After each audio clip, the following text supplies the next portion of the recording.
எனக்கு கனனால ப்ரௌனி செய்யணும் அப்படின்னு சரியான ஆசையாகவே இருந்தது. நானும் வீட்டில் வந்து அதுக்குரிய சாமான்லாம் வாங்கி கேட்டுகிட்டே இருந்தேன். அது என்ன பெரிய சாமான், சாக்லேட்டும் பட்டரும் தான் தேவை. நான் வந்து மாஜரின் தான் இங்கே வந்து வாங்கியிருந்தேன். ஒரு வழியாக சாமான் கிடைச்ச உடனே செய்ய தொடங்கும் அப்படின்னு ஸ்டார்ட் பண்ணியாச்சு.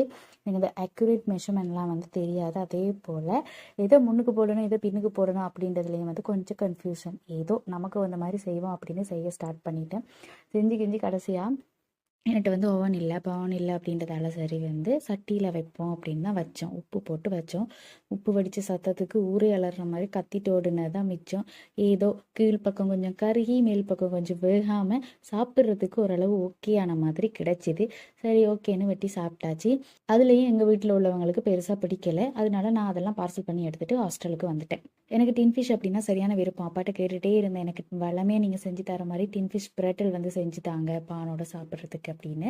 அப்பா வந்து பரோட்டா செஞ்சு வச்சுட்டு அதோட வந்து டின்